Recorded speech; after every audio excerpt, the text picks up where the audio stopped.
تو فرماتے ہیں کہ بیٹا آپ کے والد حضرت فیض سلطان کو باغوں سے پیار ہے، اس لیے میں نے تمہیں اپنا باغ دکھایا ہے۔ یعنی اللہ والا جس کو نے، اس لیے غوث العظم پیران پیر دستگیر فرماتے ہیں کہ نظر تو الہ بلاد اللہ جمن کخرد اللہ تنلا حکم اتصالی، میں پوری دنیا کو اس طرح دیکھ رہا ہوں جیسے ہتھیلی پہ رائی کا دانہ ہو، دنیا کے کسی کونے سے کوئی پکار کے تو دیکھے، میں نہ پہنچوں مجھے عبدالقادر نہ کہنا، میں ہر جگہ موجود ہوں، پورا جہان دیکھ رہا ہوں۔ اس دن ثابت ہو گیا کہ پہلی ملاقات ہے، فرسٹ ملاقات میں کوئی تعارف نہیں ہوا، لیکن وہ باپ کا بھی بتا رہے ہیں، نسب دادے کا نام بھی بتا رہے ہیں، اور باپ کا شوق بھی بتا رہے ہیں۔ آپ کے والد کو باغات کا شوق ہے، آؤ میں آپ کو باغ دکھا رہا ہوں۔ باغ دکھانے کے بعد جب واپس لوٹے نا تو پیر صاحب نے فرمایا کہ میں آپ کو گھر لے جاتا، لیکن آپ کو آپ کے والد، بیٹا آپ انگلش پڑھے ہوئے ہو، انگریز یہ ڈاکٹری پڑھے ہوئے ہو، آپ لوگوں کا جو مائنڈ ہے وہ ایڈوانس ہے، اور ہم فقیر لوگ جو ہیں، ہم عاجز لوگ ہیں، ہمارا مائنڈ جو ہے تصوف صوفیہ درویش فقیروں کو ماننے والا ذہن ہے۔ ایسا نہ ہو آپ وہاں جائیں۔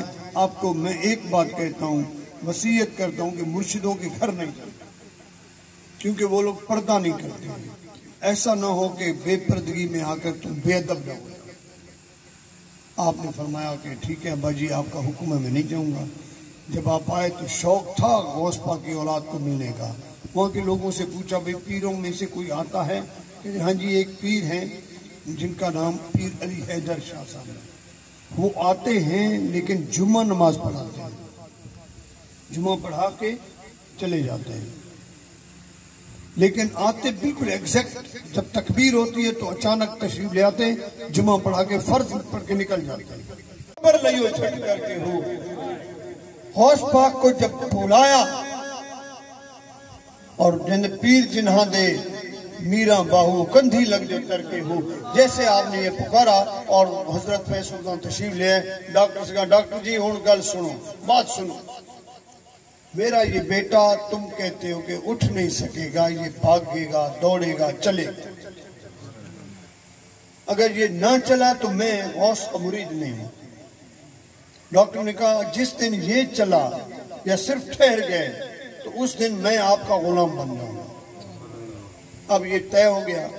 6 مہینے گزرے، جب پلستر کھولا گیا تو والد صاحب کو میرے دادا حضور نے کاندھا دیا، فرمایا بیٹا میرے کاندھوں پہ ہاتھ رکھو۔ میرے والد صاحب نے حضرت ابراہیم علیہ السلام نے حضرت اماں ہاجرہ اور حضرت اسماعیل علیہ السلام کو جب مکے کی سرزمین پر چھوڑا اور حضرت اسماعیل علیہ السلام کی ایڑیاں رگڑنے سے پانی کا چشمہ جاری ہوا، میں مٹی کو سجدہ کیوں کروں؟ اللہ پاک نے اسے نکال دیا اور کہا جاؤ تم لعنتی ہو، قیامت تک تم پر لعنت برستی رہے گی۔ یعنی آدم کی پیدائش ہوئی، 10ویں کا دن تھا۔ برکاتہ ہماری اور آپ سب کی خوش بختی ہے کہ آج حسب الوعدہ پیران پیر دستگیر محبوب سبحانی قندیل نورانی شاہ درود شریف کے حوالے سے آج دیکھیں نا، اللہ تعالیٰ خوش رکھے ہمارے خانے وال کے جماعت صالحین کے تمام احباب کو کہ جنہوں نے اپنا گھر چھوڑا